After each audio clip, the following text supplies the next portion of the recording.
Okay, morning plus one class. आज एक नया टॉपिक लेके चलते हैं, that is called as a horse and the cart problem.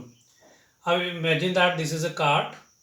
अब सबसे पहले कार्ट जो है किसी ये कोई ग्राउंड है, इसके ऊपर कार्ट है। हमने इस कार्ट को किसी रस्सी के साथ, स्ट्रिंग के साथ, एक हॉर्स के साथ अटैच किया। हम हॉर्स को तो यहाँ शो नहीं कर सकते, राइट। अब सबसे पहले यहाँ देखिए, ये जो कार्ट था, हर ऑब्जेक्ट का वेट नीचे की तरफ है। मान लो उसका मास m है तो weight is acting vertically downward. यहाँ फोर्स की बात करते हैं, फोर्स का weight is also acting in downward direction, right. अब इस वेट को ऑपोजिट डायरेक्शन में एक फोर्स बैलेंस करती है, that is called as a normal direction, right. This is called as a normal direction.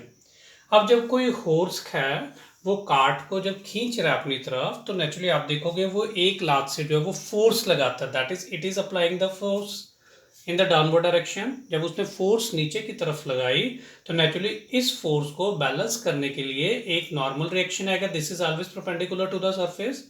मान लो इस नॉर्मल रिएक्शन ने जिसके साथ एंगल थीटा बनाया, this is called as R cos theta and perpendicular is called as R sine theta. और जब ये फोर्स आगे की तरफ जा रहा है, तो नेचुरली जो है ऑपोजिट डायरेक्शन में ग्राउंड एक फोर्स लगाएगा, that is called as a force of friction represented by small f.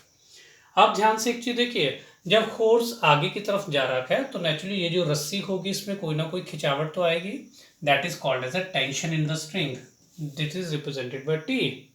अब जब ये टेंशन इन द स्ट्रिंग होगा, नेचुरली जब आप स्टार्टिंग में देखते हो, जब फोर्स अप्लाई करता है, उस वक्त जो फोर्स ऑफ फ्रिक्शन भी होती है, फोर्स ऑफ फ्रिक्शन इस साइड होगी, थोड़ी देर के लिए जो है वो कार्ट आगे पीछे घूमता है, वो किसके लिए, जब फोर्स ऑफ फ्रिक्शन इस साइड लग रही है, तो ऑब्वियसली उस वक्त भी एक ऑपोजिट डायरेक्शन में टेंशन लगेगी, that is called as a tension in the string represented by T.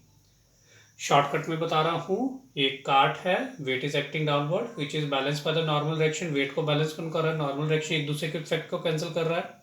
यहाँ पे एक हॉर्स है, हॉर्स का वेट नीचे की तरफ का है। Naturally if the horse is applying the force, उस फोर्स को बैलेंस कर एक नॉर्मल डायरेक्शन ने एंगल थीटा बनाया, जिसके साथ वो कॉस कंपोनेंट हो गया, दूसरा परपेंडिकुलर साइन कंपोनेंट हो गया। ओके, इस वेट को आर साइन थीटा बैलेंस कर रहा है, equal and opposite cancel each other. इस फोर्स को ये नॉर्मल डायरेक्शन बैलेंस कर रहा है, equal and opposite cancel each other.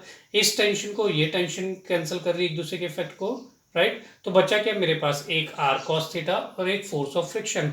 जब नेचुरली आपको फिगर में दिखाई दे रहा है, जब फोर्स जो है अगर फॉरवर्ड डायरेक्शन में मूव कर रहा है, तो नेचुरली ये चीज ज्यादा होगी और ये चीज कम होगी।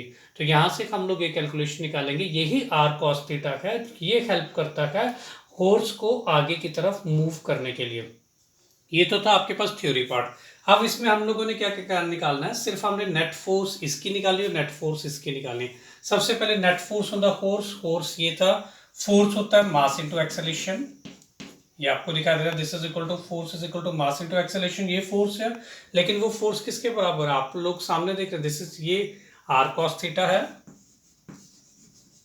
और इसको आर कॉस थीटा को बैलेंस कौन कर रहा है, नेचुरली टेंशन। ये इस डायरेक्शन में क्या है, इस डायरेक्शन में क्या है, माइनस का साइन होगा, बोथ और ऑपोजिट हो जाएगा, ये वाली टेंशन जो आपके पास। और आर कॉस थीटा इसलिए क्योंकि फॉरवर्ड डायरेक्शन में नेचुरली ये चीज ज्यादा होगी, ये चीज कम होगी, तो ज्यादा में से कम की माइनस किया जाता है। अब दूसरी साइड हम कार्ट की बात करते हैं, यहाँ पे कार्ट की बात है, फोर्स का तो नो डाउट फार्मूला होगा, this is equal to mass into acceleration. अब बचा क्या मेरे पास, आपके पास बचा क्या, यहाँ पे एक ये टेंशन और एक ये टेंशन फोर्स। तो नेचुरली ये आगे की तरफ मूव कर रहा है, तो should I say that this is equal to T minus f, and obviously both are opposite to each other आपके पास। अब नेक्स्ट स्टेप में क्या कीजिए, इसको इक्वेशन नंबर 1 दे दो, इसको इक्वेशन नंबर 2 दे दो, इन दोनों को सिंपली आप ऐड कर दो, this is equal to 1 plus 2, मैं यहाँ पे कर रहा हूँ, that is 1 plus 2, this is equal to m। Next step में एक स्टेप बचाएगा, m plus m, small a common ले लिया, this is equal to r cos theta minus t, ये वाला, प्लस t माइनस f, ये वाला जो आपके पास, t से t cancel, this is m plus m into a, this is equal to r cos theta minus f। और next step में अगर एक्सेलरेशन निकालनी है, तो r cos theta minus f upon m plus m।